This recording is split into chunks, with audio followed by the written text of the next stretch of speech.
നബി സല്ലല്ലാഹു അലൈഹി വസല്ലം തങ്ങളുടെ അനുമതി ലഭിക്കാത്തത് കൊണ്ടായിരുന്നു ഇതേവരെ ഈ മുടി ഉസ്താദ് അവരുടെ കയ്യിലേക്ക് കൈമാറാത്തതെന്നും ഇപ്പോൾ നബി സല്ലല്ലാഹു അലൈഹി വസല്ലമയുടെ അനുമതി സ്വപ്നത്തിലൂടെ ലഭിച്ചതിന്റെ പേരിലാണ് ഈ മുടി നിങ്ങൾക്ക് കൈമാറുന്നതെന്നും നേരത്തെ ഉസ്താദ് അവர்களോട് ഷെയ്ഖ് അഹമ്മദ് അവർ പറയുമ്പോൾ ഞാനും സമീപത്തുണ്ടായിരുന്നു.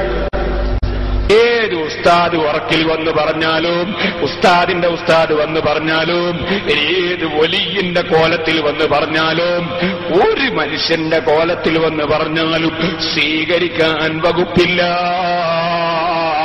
കാരണം അല്ലാഹുവിന്റെ റസൂല് പഠിപ്പിച്ചത് എന്താണെന്ന് ഹദീസിന്റെ ഗ്രന്ഥങ്ങളിലുണ്ട്, പരിശുദ്ധ ഖുർആനിലുണ്ട്, ഇമാമികളുടെ കിതാബുകളിലുണ്ട്. അത് തള്ളിയിട്ട് ഒരു സ്വപ്നത്തെയും മാനദണ്ഡമാക്കാൻ പാടില്ല. അത് ശൈത്താനിന്റെ കുതന്ത്രമാണ് കേട്ടോ. ഇക്കാര്യം ബഹുമാനപ്പെട്ട ഇബ്നു ഹജറുൽ ഹൈതമി തങ്ങൾ രേഖപ്പെടുത്തിയിട്ടുണ്ട്, ഇമാം നവവി റഹിമഹുല്ലാഹ് രേഖപ്പെടുത്തിയിട്ടുണ്ട്. ലോകത്തുള്ള എല്ലാ ഇമാമിങ്ങളും അവരെ കിതാബുകളിൽ ഇക്കാര്യം എഴുതി രേഖപ്പെടുത്തിയിട്ടുണ്ടെന്ന് ഞാൻ എന്റെ സാധാരണക്കാരെ ഓർമ്മപ്പെടുത്തുകയാണ്. ഇപ്പോൾ നബി സല്ലല്ലാഹു അലൈഹി വസല്ലമയുടെ അനുമതി സ്വപ്നത്തിലൂടെ ലഭിച്ചതിന്റെ പേരിലാണ് ഒരു സ്വപ്നത്തെയും മാനദണ്ഡമാക്കാൻ പാടില്ല. ഇപ്പോൾ നബി സല്ലല്ലാഹു അലൈഹി വസല്ലമയുടെ അനുമതി സ്വപ്നത്തിലൂടെ ലഭിച്ചതിന്റെ പേരിലാണ് ഒരു സ്വപ്നത്തെയും മാനദണ്ഡമാക്കാൻ പാടില്ല.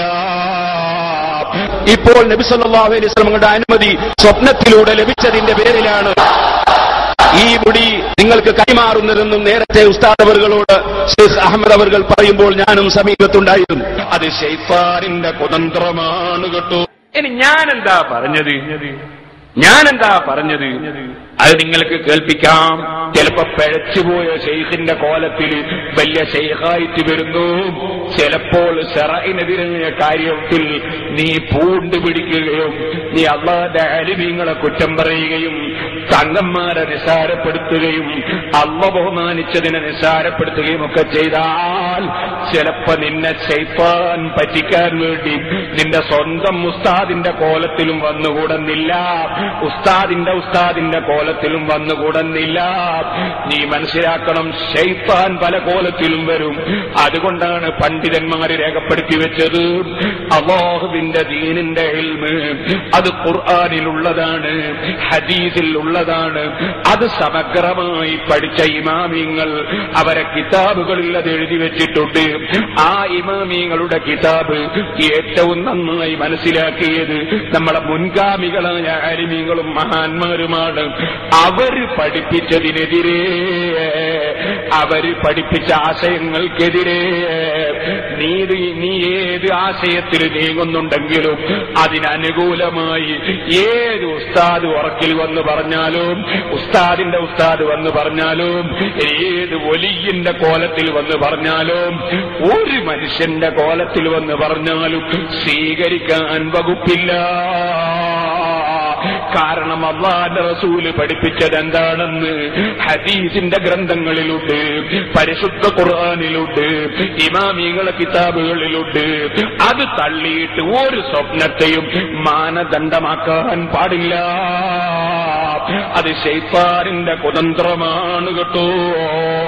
ഇക്കാര്യം ബഹുമാനപ്പെട്ട ഇബ്നു ഹജറുൽ ഹൈതമി തങ്ങൾ രേഖപ്പെടുത്തിയിട്ടുണ്ട്, ഇമാം നവവി റഹിമഹുല്ലാഹ് രേഖപ്പെടുത്തിയിട്ടുണ്ട്. ലോകത്തുള്ള എല്ലാ ഇമാമിങ്ങളും അവരെ കിതാബുകളിൽ ഇക്കാര്യം എഴുതി രേഖപ്പെടുത്തിയിട്ടുണ്ടെന്ന് ഞാൻ എന്റെ സാധാരണക്കാരെ ഓർമ്മപ്പെടുത്തുകയാണ്. കള്ളത്വരീഖത്തുകൾ പെരുകിയ കാലമാണ്, കള്ള ശൈഖന്മാർ ഇറങ്ങുന്ന കാലമാണ്. സാധാരണക്കാരുടെ മുമ്പിൽ ഭക്തി പ്രകടിപ്പിച്ചുകൊണ്ട് പണം തട്ടാൻ വേണ്ടി പല ഏർപ്പാടുകാരും ഇറങ്ങുന്ന കാലമാണ്. മുസ്ലിമീങ്ങൾ അതിലൊന്നും പെട്ടുപോകണ്ട. ഇതാണ് ഞാൻ പറഞ്ഞത്.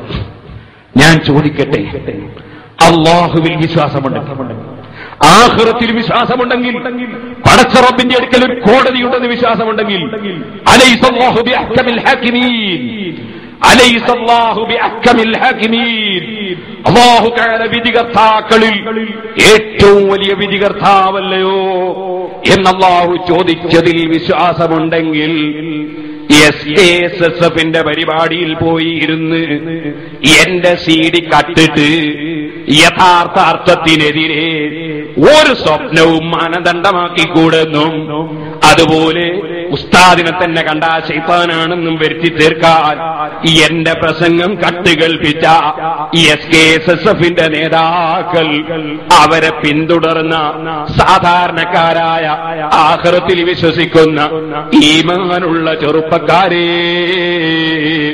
ഈമാനുള്ള സുന്നി വിശ്വാസക്കാരെ, പടച്ച റബ്ബിന്റെ കോടതിയിൽ നിങ്ങളാ തക്ബീർ ചൊല്ലിയ നിങ്ങളെ നേതാക്കളോടുകൂടി പ്രതികളായി പോകൂലേ? അവിടെ തക്ബീർ ചൊല്ലി എന്നെ പരിഹസിച്ച മുഴുവൻ SKSSFകാർക്കും ഞാൻ എന്റെ മനസ്സുകൊണ്ട് പൊരുത്തപ്പെട്ടിരിക്കുന്നു. അതറിയിച്ചുകൊണ്ട് പറയട്ടെ,